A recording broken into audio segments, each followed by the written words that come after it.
The way fashion brands and brands in general are talking to you should not be taken lightly and should actually affect the way you purchase. Let me explain.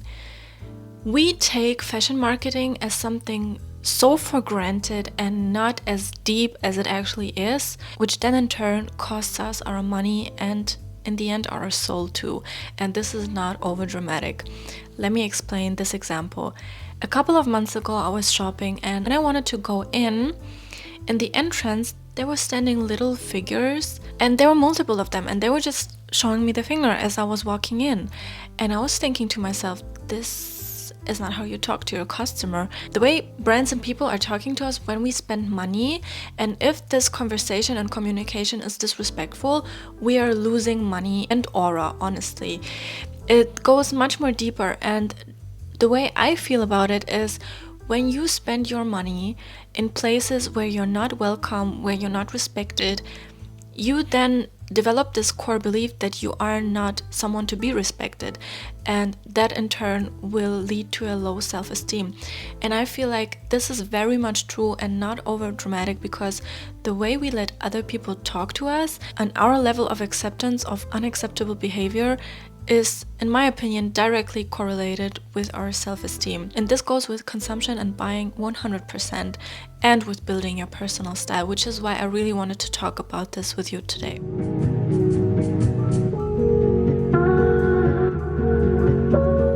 I've prepared a list of fashion brand communication which I don't agree with and I don't find respectable and honest and truthful to the customer, which is why I don't engage in any type of relationship with such brands. And I, of course, don't buy from these brands anymore or don't support them. The first point is limited drops and scarcity mindset communication. I really don't like brands who have such a limited amount of their stuff that it's this urgency and scarcity and anxiety that drives you to buy. I understand that with small creators and small business owners and designers, they simply cannot produce so many pieces because they don't have the budget. I get that. And I also understand that in a sustainable framework, you cannot produce an insufferable, endless amount of stuff. I get that. But if I want something and I have to put my email in a waiting list and wait for years, or buy into your brand to get something that I actually want, it's a no for me. It's not respectful and it creates a fake sense of scarcity. This has nothing to do with something actually being rare. It's a marketing scheme, which I don't agree with. The second point of brand communication that I don't respect and don't support is hyper-sexualization and ads. This is plain and simple. I don't find it tasteful and I find it degrading, especially for women, because mostly it's at the cost of women and female models, which I essentially don't agree with. If brands use female naked bodies to sell their clothing, it doesn't make sense.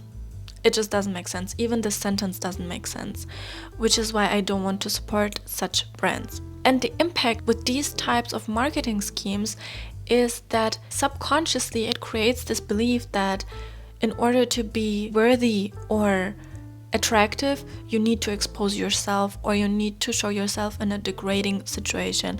And I know there are a lot of people who explain it in a very artistic way and it makes sense, but still I feel like creativity and artistry has no limits, and I agree to disagree with people, but for me personally, I just don't want to engage with these brands. The next point is quiet luxury trends and brands jumping on the quiet luxury bandwagon just because it's a trend, disregarding the fact that it's quite classist, and especially brands like The Row are selling simplicity at absurd prices, in my opinion. Of course, the quality may be great. I don't know. I haven't tried their products, but I hope so for that price point. I get it, but it's still absurd. It's a simple shirt. There's no way in hell that this type of brand communication and relationship is something you want to nourish and strive for, because it creates the subtle message that real value doesn't scream, it whispers, and at the same time it can also devalue and shame loud expression or a playful style, which is a pretty racist mindset and belief, which I discussed in my chromophobia video. If you're interested in that topic, please go ahead and watch it, because I feel like it's really groundbreaking what the author of Chromophobia had to say. Of course, there are brands out there who always believed in classic, timeless pieces, and this is just their core identity as a brand, and I respect that. I respect that 100%. What I don't respect is if you're a brand who's known for something, go into the exact different direction just because it's a trend and you want to make a quick buck. I just don't accept that. Another quick one is greenwashing. Every brand that greenwashes is openly lying and deceiving, and this type of marketing that needs to be boycotted because it exploits guilt while offering a non-solution. This is not something you want to buy into. This is not something you want to spend your money for and therefore support, because wherever your money flows, your energy goes and your support flows. If this doesn't align with your values, I don't think you should support brands with your money then. The last but not least thing is shocking marketing. Sometimes it's just disturbing to me to which extent humans go to shock and create shock value for money. Even if it looks like a mistake, I believe it goes deeper than that, and it's not always just a silly mistake that someone made. Oftentimes, if this is $1 million company, it's not a mistake and they had their agenda with it. Brands like Balenciaga often use transgression as a currency, and they build clout by pushing boundaries, but don't consider the cultural or emotional toll. And it teaches us that being provocative means powerful, regardless of harm or context, which I essentially don't agree with. I don't support it, and I find it very dangerous, and I don't want us as a society to go into a territory where shock value is worth more than moral. What's the purpose of this video? Not to gossip about brands or being a hater. It's about you realizing that the way you let people and brands talk to you, it internalizes. It's never the simple act of, I just want to buy it because it's cute. Even if it seems like a little silly trip of retail therapy, it's never this plain and superficial. Consumers don't just buy stuff. They create identity through their purchases. Fashion is one of the biggest tools of this. When brands inject negativity, elitism, or artificial insecurity, they distort your self-construction process. You end up building a self-image based on performance, exclusion, or even emotional self-neglect. Like, I'm never good enough, I'm only good enough if I spend a lot of money on my clothing, I'm only good enough if I wear this type of brand. I mean, the list goes on, and most often, of course, brands want to sell their stuff, which is why they want to create some sort of insecurity or gap, which they can fill. I understand, I get that.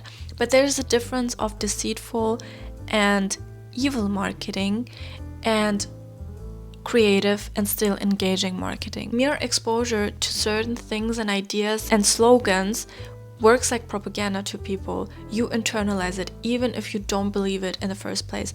If Victoria's Secret is telling you year after year after year that you're fat and that you're not beautiful enough and not thin enough, at some point you will probably believe it.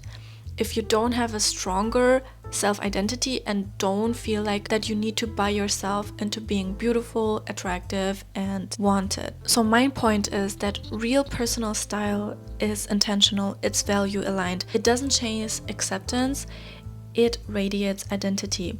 And identity doesn't have to be like you wear what you truly are. No, it communicates what you stand for, what you believe in, what you find beautiful, and not only based on the concept of what other people find beautiful, but on your concept of beauty and your discovery of beauty. And this is not a one and done thing, and this is not something you can buy yourself into, like I say all the time, at once. It needs time, it needs age, it needs a certain process of refinement and maturing. There's no way around it. My final thoughts are that you're not just a mere consumer, you're the co-creator of our culture. If you don't agree with marketing, with how brands communicate, don't engage in their products. Don't buy it. Don't support it on social media. Be open and vocal about your values and how you expect brands to communicate them to you. And your dollar, euro, or whatever holds so much more power than you think. And sometimes it feels like it's not a big deal. I just want this thing. But really think about it twice and really think about how you want to be treated by others, and especially brands that actually just want to go into your pocket. I hope you vibed with this topic and you can relate to that. And I would really love to hear your thoughts on this topic. Really, I am so interested in your take on this, because this is such a deep thing. This is like the feng shui of fashion marketing, honestly. I cannot wait to read your comments and to interact with you, and I will see you in the next one. Bye bye.